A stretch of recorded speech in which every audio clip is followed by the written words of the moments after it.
Meron pa po ba kayo iba na pwede kong mautangan para mabuo man lang yung 5,000 po? Bali mong wala po kami. Ay, ito lang po talaga sa inyo? Yes po. Kunin ko pa rin kasi kailangan ko mai-down ko po sana doon sa 5,600. So, hi guys! Sa video na ito ay pagtitripan natin yung ibang mga olas, no? Yung ibang mga loan app na nag-offer or yung mga agent nila na masipag mag-offer ng loans. Talagang sunod-sunod yung pag-message nila sa akin. So, dapat sana kung nakita nila na ay hindi interested yung taong to na umutang, dapat nag-i-stop sila, diba, na message ng message. Ngayon, itry ko Instacash kasi isa din to sa mga nagme-message sa akin. Yan. Hello po. Hello po, good afternoon. Good afternoon. Meron po ako kasing natanggap na message sa Instacash daw po ba ito na pwedeng makautang? Yes po, kay Instacash po. Magkano po yung pwede kong mautang dito sa Instacash? Ang first po na pwede kong mautang. Actually, natanggap ko yung message kasi sa isang number ko kaya lang walang load kaya ginamit ko po ito. What? Okay, ano po yung number niyo, ma'am, na naka-receive po ng text offer po? Yung may 2, teka. Bali, ma'am, kailan niyo po na-receive yung text message? Kahapon lang po. Oo, kahapon po.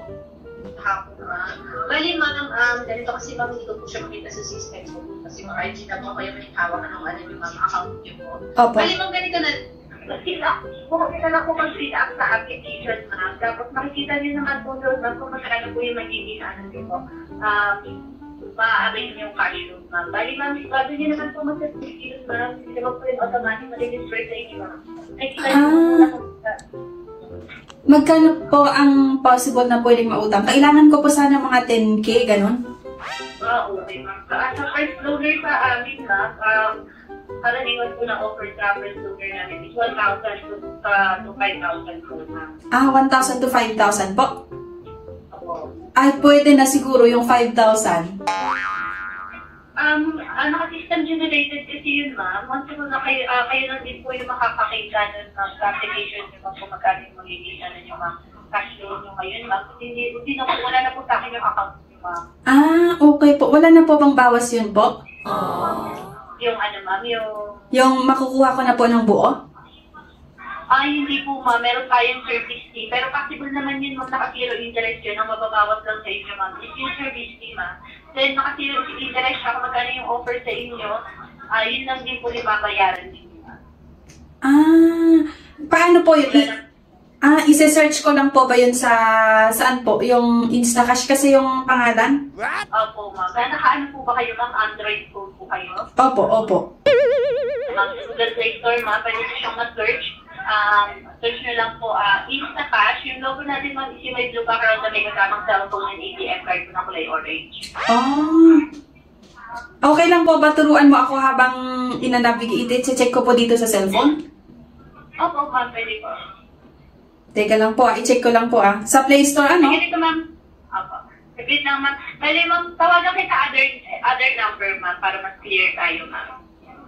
Hindi po ba pwede po ito? Kasi, ma'am, bali kasi medyo malabo kasi yung usapan natin dito, ma'am, pagkaka yung po ito, hindi po siya recorded, ma'am. Kasi yan ako mag-recorded tayo, ma'am. Ay, kailangan po yun? Recorded po? Bali, ako naman po ang tatawag sa inyo, ma'am. After this, pagka-drop ko na itong call, ma'am, matatawag din po agad ako sa inyo, ma'am. Sige po. Basta pwede na po yung 5,000, ano? Titignan natin, ma'am, kung magiging magkano po yung offer sa inyo, ma'am.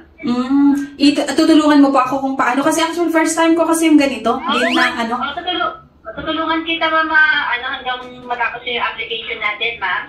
Tapos, ma'am, hindi ko lang po talaga na-discuss sa inyo ngayon, ma'am, kung magiging magkano yung ma'am, cash loan nyo, ma'am. Gawa nga po nang wala na sa akin yung account nyo. Hindi ko lang po makikita kung magkano yung offer sa inyo, ma'am.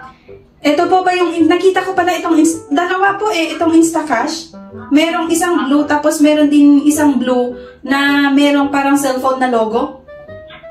Yung sa amin, ma'am, yung Instacash po is yung may blue background na may kasamang cellphone na may check na gitna and ATM card na kulay orange.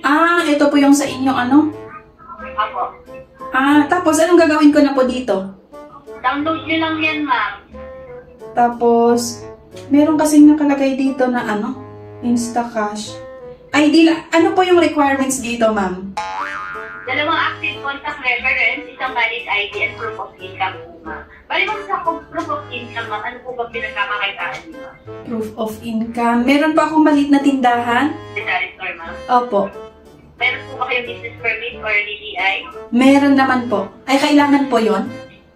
Yun, ma'am, kailangan natin yun, ma'am, as a proof of income. Kung hindi naman natin kayang i-provide yun, ma'am. Pwede naman po selfie. Mag-selfie na lang kayo sa tindahan nyo, ma'am. Kasama kayo sa picture, background nyo yung mga paninda nyo, ma'am.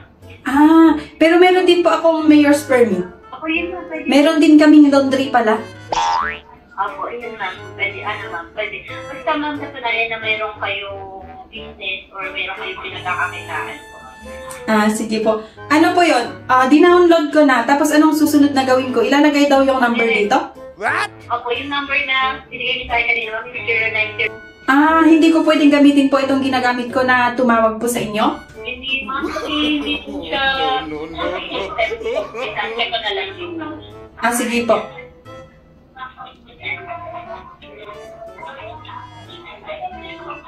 Wala, ma'am. Bali, ma'am, po. Yun lang yung number na yung kanina po yung ginamit. Binigay mo sa akin, ma'am. Yun lang po yung ma-register mo dyan. Opo, ma'am. May mag-send sa inyo, ma'am, ng, ng PIN para po makapasok sa application. I-sender natin, ma'am, is King Cash po, ma'am. Ano po? Yung sender po? King Cash po ang pangalan ng sender natin, ma'am. Sige po. Na-download ko na kasi, tapos nilagay ko na yung number kanina. Tapos ngayon, teka lang. Wait lang po, Sige po. Ano ko lang, kasi nilagay ko na. 80,000 daw po yung pwede kong mautang dito. Maximum applicable, 80,000. 24 terms daw po ito. Yun, ma'am, sa mga matagal na po nag-loan yan, ma'am. Bali, ma'am, makakita niyo po yung offer sa inyo, ma'am, once po na nag-fill up na kayo ng application. Bago niyo yun, once na-complete niyo na po yung fill up natin, ma'am, saka niyo po makikita kung magkano po yung may offer sa inyo, ma'am. Okay. Tapos, kunwari, applyan ko ito. Applyan ko, tapos ilagay ko po yung number. What? Ano to? King Cash Lending Investor po ito. Ano? Ano po? King Cash Lending Investor po? Yes po. Okay. Sige. Okay lang. Ganito. Uutangan ko po siya, tapos maisesend po ba agad-agad yung pera kapag kinuha ko po? Possible yun, ma'am. Once po na-complete yung requirements natin, ma'am. Then, sagot niyo po yung tawag ng approval fee namin, ma'am. May ano po yun, ma'am. Pag-display din po sa inyo kaagad yung ano natin, ma'am. Yung cash flow niyo po. Meron pong tatawag po sa akin pagka na-submit ko yung application ko po? Ako, approval fee namin, ma'am, tatawag sa inyo, ma'am. Mag-double check lang yun, ma'am, ng disbursement channel niyo na sigurado kayo po makakatanggap ng cash flow. Kapag na-aprubahan po yung loan ko, paano ko po pala ito babayaran? Ano po? Paano pala po magbayad dito pagka nakuha ko na po yung pera?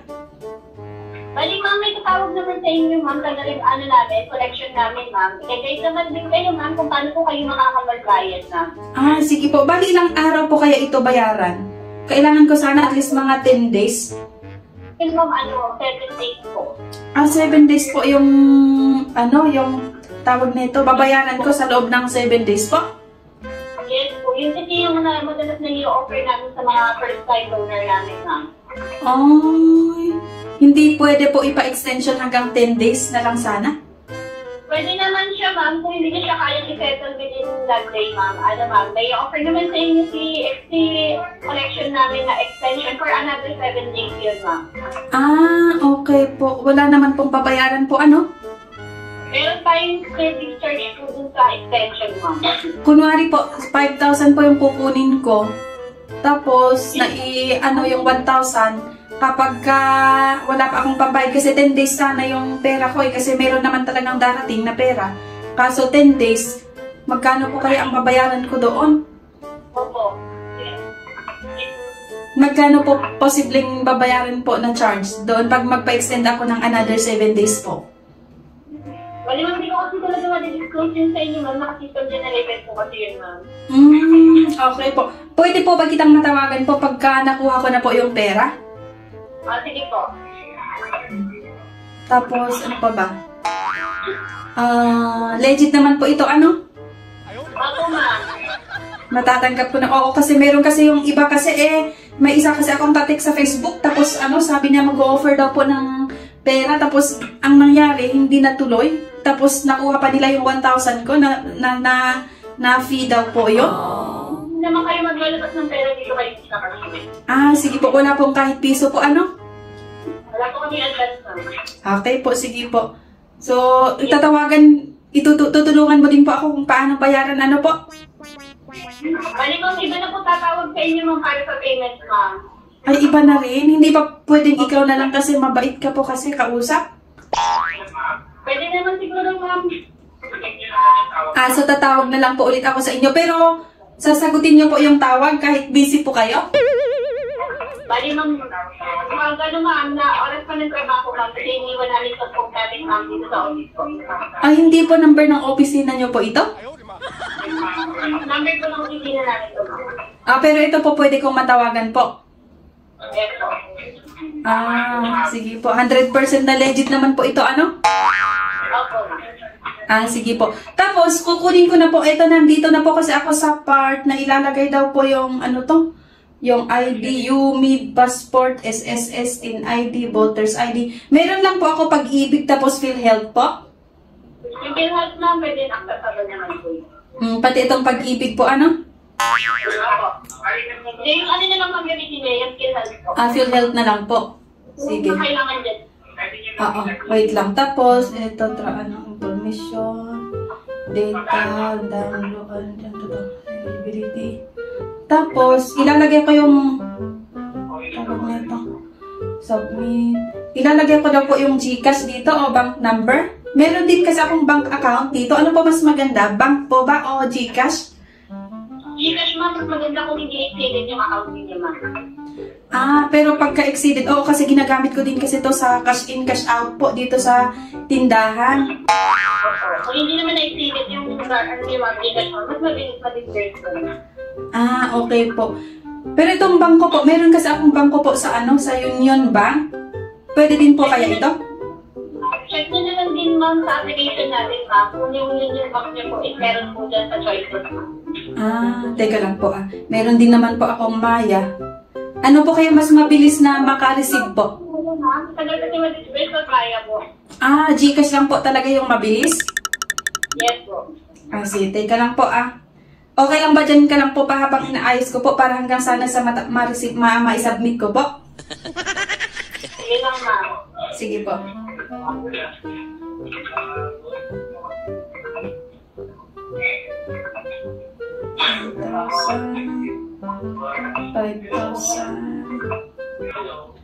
Ang offer lang po sa akin, 3,500 po. Ayan, ma'am. Yan lang po yung may offer sa inyo, ma'am. Nakasystem generated kasi yan, ma'am. Hindi ko kayang ipa-increase yan, ma'am. Okay lang naman po itong 3,500. Kaso, matatanggap ko po kaya ng buo ito? Nakikita niyo rin yan, ma'am, sa dulo ng application, ma'am. Pagkalagay, pagkatapos, bago kayo mag-submit, ma'am, makikita niyo kung magkano yung makuha ninyo. Ayun yun, ma'am. Sige po. Saglit lang po, 3,500. Sa bagay, ang kailangan ko lang naman talaga.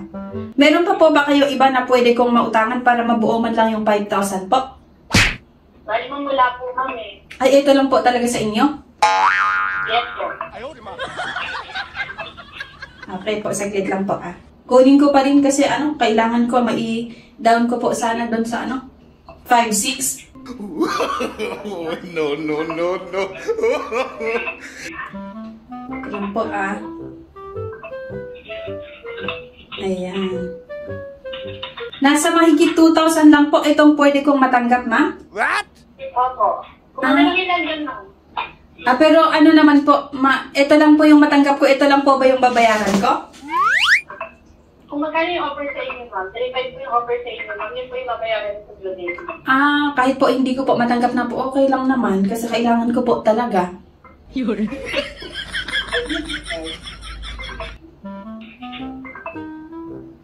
Sige po, teka lang po, madam Isa-submit ko na. Mga ilang minuto po kaya matanggap ko ito pag isubmit ko na po. Nasagutan ko na po lahat. Pag matawagan na kayo ng approval team namin, ma'am, 10 to 15 minutes, ma'am, na-disperse na sa inyo yung parcel ko. Okay po. Sa bagay, wala naman po ilalabas, ano? Yes po.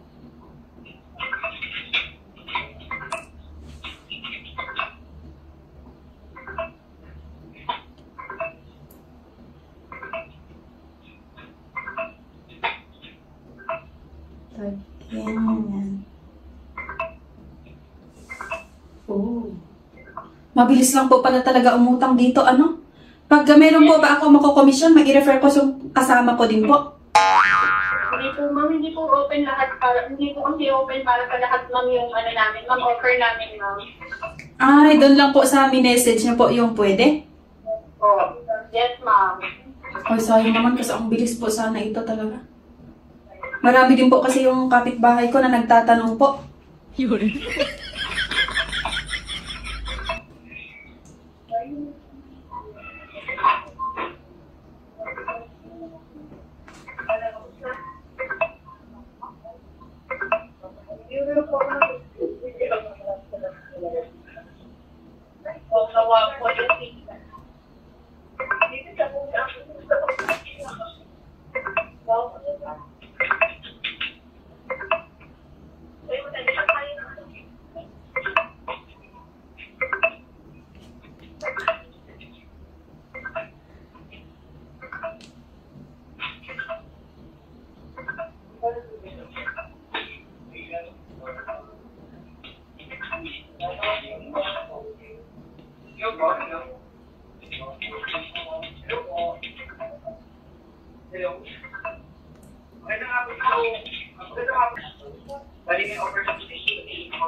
Ano po ito, madam? May review pa daw po ito? Yun. Opo, ma'am, sa application po na, opo, ma'am, i-review pa po yan ng approval team namin. Saglit lang naman yan, ma'am. Maantay niyo po ba hanggang sa makuha ko po yung pera bago ko po i-off yung tawag po? Bali, ma'am, palubot na rin kasi yung phone ko, ma'am. Pero saglit lang naman yan, ma'am. Sagutin niyo na lang po. Pag may tumawag sa inyo, sagutin niyo na lang po. Saglit lang po, madam, Nakapag-submit na po ba kayo, ma'am? Pero sure na po ito, madam, na matatanggap ko po yung pera, 10 to 15 minutes po, Bali, ma'am, pag natawagan na po kayo ulit ng approval team namin, doon pa lang po mag-umpisa yung 15 minutes, yun na ma-receive niyo yung ano natin, ma'am, cash. Oh, possible po kaya na maihabol po ito. Anong oras na po? Yun. Within the day, within the day din na, basta masagot po yung call nila, ma'am, makakuha niya rin po. Sana po makuha ko ng alas 3 para po sana ko na sa 7-Eleven po. Opo.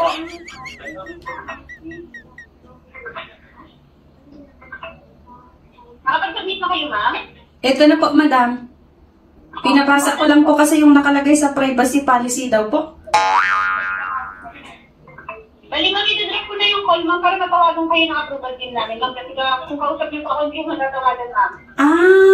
Ito pa rin po ba yung tawagan nila o yung isang number po na ginamit ko po? Yun. Yung ginamit niyo, ma'am. Sige po, sige po. Salamat po, madam. Ikaw na lang po ang tatawagan ko pag magbabayad na po ako ulit. Sino mo nag-apply yan?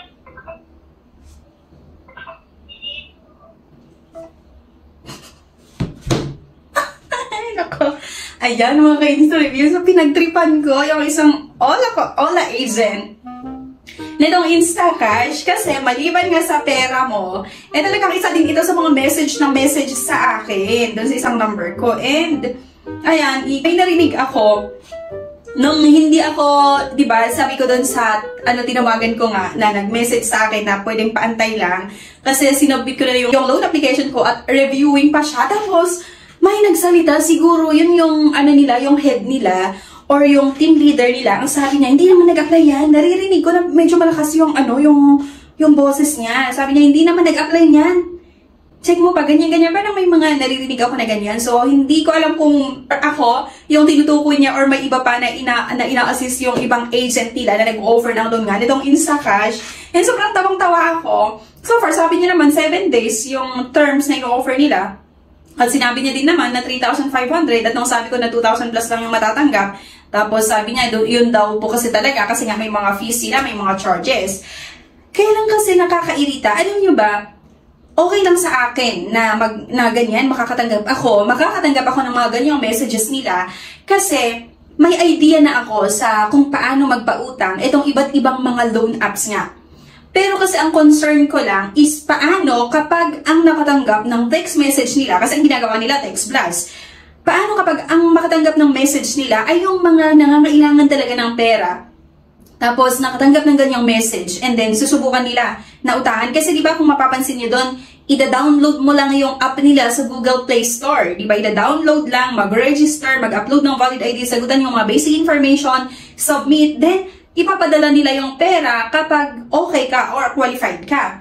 So, paano kapag ang nakatanggap ng mga number or ng mga message na yan ay yung mga walang ka-idea sa ganitong klaseng pagpapautang nga ng iba't ibang mga loan apps, di ba? Tapos, syempre, parang natutuwa ka kasi sa tingin mo ay masagot na or masolusyonan yung problema mo sa pera, pero hindi pala kasi ang kapalit ay napakataas na charges at yung tipong makakatanggap ka ng harassment. At kung i-check nyo nga, makaka-interview, at doon pa lang sa mga videos ko nga sa aking channel, talagang marami yung mga nagme-message na ganito, malaki yung mga charges, at marami yung mga nagme-message na nakaharas sila nitong Instacash or yung mga comments. Kung i-check nyo sa mga videos ko, isa-isa nyo yan, may mga nagsasabi talaga na itong Instacash din, isa sa mga loan apps na hindi magandang utangan. So, sana talaga hindi nila ako bubulabugin, no? Hindi nila ako sisiraan. Sana talaga hindi nila ako i-message ng i-message kasi di ba ako yung tumawag sa kanila. So, kung mapapansin kasi natin mga ka-interview ha, ito, check nyo itong critical, no? I was approved for a 3,000 loan but they just sent me through the amount of 1,000 or 1,800, although there is no interest rate than 1,700 processing fee is too high for 1,800 loan. 1,200 is included in my loan amount which they gave me only less than 2 weeks. So disappointed, don't want to recommend this app. Diba? So, ito pa, do not install the app. Agent or rude. No, your due date is 2 days after, but they're already being rude with all the texts and harassing you to pay early. They will scare you that they will post you on all social media platforms and tell your family and friends that you didn't pay them. And yung app daw isisirain yung mental health nga and peace of mind. So save your time and find a real person who can lend you money, no to online loan app, 0 star. Diba? So sabi pa nung isa, the first time of my loan is good, but in longer term using the lending apps is not good because of their agent keeping on sending harassing messages, including the threat line. Ito pa, latest lang to ha, ngayong nung 8/25/2025, warning, do not install this app. Their employees will access your photos and contact your phone and they will send you a lot of threats. They will call your contact and will keep on threatening you even during weekends. If you're desperate to look for money, I don't recommend this app. They will only give you half amount of your loan, then pay in full for just 7 days. Their employees will have access to your personal information and will use different number to threaten you, diba? Itong Instacash, actually, dinescribe pa niya, ito daw blue na Instacash na may cellphone logo at may card na nakalagay ng color orange. So, ito nga yung sinik natin mga ka-interview and nakakaloka kasi marami nga yung negative reviews na naman sa app na ito na napakaroon nga daw yung mga agent nila. Talagang matataas yung fees niya. Though, wala siyang interest 0% interest, pero bawing-bawi sila sa processing fee na 1,200 doon sa 3,000 pesos na pwedeng mautang. Galit na yung yung tinawagan ko kanina, itong loan app nga na ito, kasi na parang pinapagilitan siya ng TL niya, team leader niya, nagsasabi na, hindi naman nag-apply niyan, di ba? So, ganyan kasi naiinis ako kasi ang dami nilang message din sa isang mobile number ko nga. Ayan, sinubukan ko nga na tinawagan. Siyempre, pagtripan din natin, scamming the scammer, no?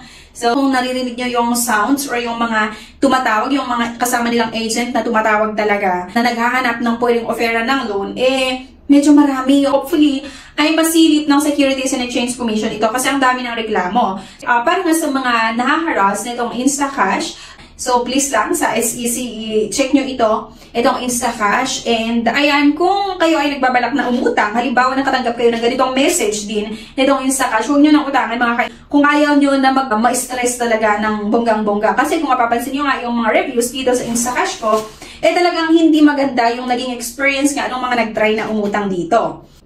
overdue ako ng 1 day pa lang, pero kung makapanakot sila, akala mo nabili na nila buhay mo. May sinasabi pa sila na wag daw ako magtaka kung sa iba nila sisingilin yung utang ko. Ang utang ko is 4,000 na need i-pay ng 7,500.